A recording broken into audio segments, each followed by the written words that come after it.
Good day, everybody. I'm still getting myself together because last night I went out and I had a great time. They had over there just to advertise it on 21st Street. They have a Haitian party, and to be quite honest, life was lifing, and I had to work and be a family mom and take care of my children. That sounds weird, but I'm a mother. Basically, is what I'm saying. I'm excited, so I'm just anxious to get this message out, and so I went on a Thursday, today's Friday, I went and tried to explore, a little bit of the night scene and to get out a little bit more, to rub shoulders with my family out here on earth, hashtag heaven on earth. And I want to touch on the fact that it was, it was interesting. It wasn't that crowded, but, when it's not crowded, you get to kind of like socially mingle with people that are there, that work there. And, I used to hang out there on 21st Street. I think it's between 6th and 5th Avenue. Back in the days, Jay-Z used to have a Club Cheetah over there. And they have this place that they have a game night there, and it's a chill night after work. And check it out, And next door, there was a nightclub, and they had Haitian night. And it was there for a while. It used to be called Taj. And I had my birthday party there quite a few years ago when I turned 36. And I had a photographer, and it was a wonderful turnout. So, they have a Haitian night. And they were playing Haitian music. It's kind of similar to Trinidadian music that my mom is from the islands. And I enjoyed it. And I had a moment where an ancestor came through. And I, allowed that being to vicariously, live through me as my ancestor, and get to enjoy and dance the music. And I love being a conduit of my family, my ancestry, that gets to utilize me, with my permission, safely, to enjoy living life again. That soul came to the surface. And it was a little bit of a, allowing them to feel comfortable and waking them up, kind of like in a trance.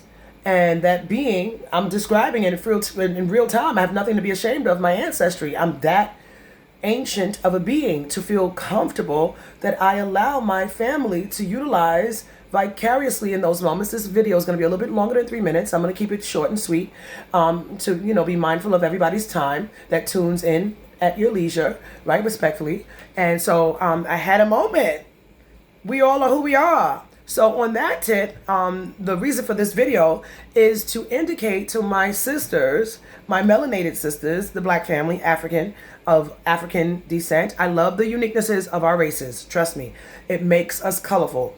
Your customs, your traditions, the way you live life, it makes life enjoyable. It makes life interesting to learn about our past from now moments, to do research, anthropology, right?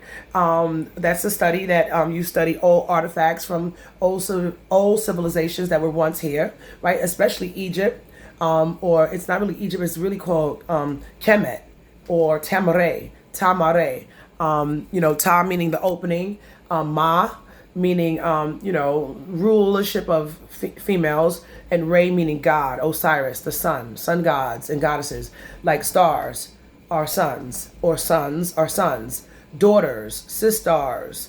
So that's the lingo. So that's why I am the Baphomet. The English language is a double-edged sword. Now, when I want to get to it, as I'm able to break it down, as I woke up and my mind got turned 100% on. So a lot of the accounts of the soul that records, I tapped into it, and I have innate intuitive knowledge more than everybody has, as I'm that first ancient ancestor that is creator goddess, God, that I'm able to expound on all of us from this point of reference that I woke up. I am the key that opened up my greatness, as on one of the videos, it indicates where can you hide your God power or your Godship, and it's hidden within you, and I'm the one you're looking for at the root of omnipresence, that I'm gradually, as I enjoy, waking up more as a newborn baby to a new world, a new awareness, a new consciousness that I feel so happy about. I feel like a brand new person as Nubian, Nubian, New, in a compound, 2-word setting, Being, a Nubian. That's applicable to whites as well, because we are their ancestors. So white, black, blue, green, the race card, we have to put that aside, because Dr. Malachi Z. York taught no one wins the race in racism. Where are we racing? What are we doing? We're here to love. So I'm going to keep reiterating that as heaven on earth, that how much persecution of whites or whites to blacks do we need more of? We've been through that so much. It's like spinning a top in mud. I mean, where are we getting with that? Just let it go. Let our bygones be bygones. Let us heal, because no one wants to be looked at as that bad. Okay, let's get over it now. Can we like get past it and grow and graduate?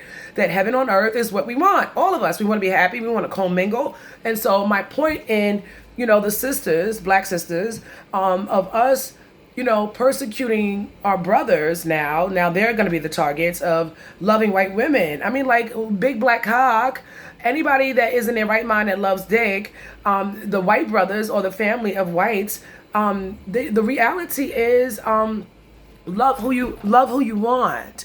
And so women, black women, we have this angry black attitude-ish way about us that it's not becoming. And I understand that. We have that attitude, and if a black man can, as the video with Jill Scott on a short, when she was at the Breakfast Club, indicated in her interview that she's like, if you're weak as a black man, evidently, you got some white men that'll probably just finesse her, but if that's not her flavor or her taste or her preference, she doesn't want it. She wants a black man, and that's her preference. I mean, like, that's what she wants, whatever floats your boat. But if she indicates, if you show weakness to me, I don't want to feel bad taking advantage of you. It's either we match or we don't. And so, girl, there's a lot of that from a higher realm, that when that time comes, us being here, as you are an angelic one, then we are you're going to meet your man. You know what I'm saying? Have some patience. God says, well, put me first, right? Androgynously, because God is also a male, and I identify as male. And I'm also female, and I love being a man. I woke up to realize I love the flavor of being a man in honor of the Heavenly Father, my husband. And so we marry God in heaven. We're married to the Most High. And I was advised when I was waking up, think of yourself as the Most High. The Most High is the highest.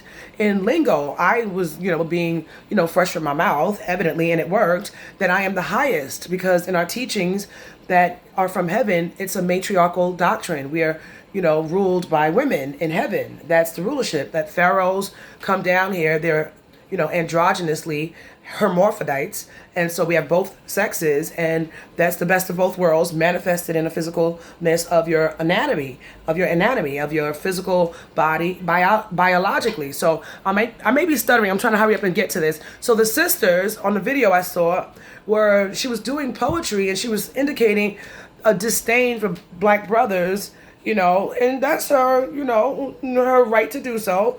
But let's put it into well-rounded, right reasoning of a sound mind perspective. How long are we going to persecute each other for our preferences? If a black man wants to date a Caucasian woman, as my preference as well, I'm going to keep it 100% real. My wife is white. I have a wife, and she's a white lady. And so I love her, and I love the white flavor, respectfully. No prejudice, no shade. No one, whether black or white, Chinese, Indian, or whatever have you, alien, wants to be looked at as less than. We don't. I want to love my mate unapologetically, whether male or female, or the same sex as me. That's what I want.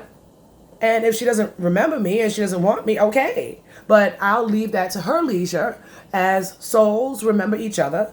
And, you don't have to feel obligated that if you forgot, like in the movie Bride, and I'm not your cup of tea, and you want to be happy with somebody else, I can guarantee it's not going to be greener on the other side. You're going to come back to me, because I left that mark, whether I am the same sex with you or not. So love me for who I am, beyond what I look like, or the stigmatism of how society makes us feel obligated to love each other. Love transcends any boundaries, any bounds, any holding back of your heart. That's true love. That's where unconditional love comes in, by and with mature adults. Love me no matter what, whether I'm young or old. When you take your vows before God, whether rich or poor, sickness or health, that can apply to, thank God for New York City, that we passed the law to marry whoever you want. Enjoy yourselves. I love NYC. There's no city in the world like it. The melting plot, and the melting pot of growing from this point of us restarting love from the heart, true love. So, sisters, don't be bitter at the brothers that choose Caucasian women, that these times have changed. We can't live in the old and in the past. We got to get over it and heal anyway. Mwah. I love you all.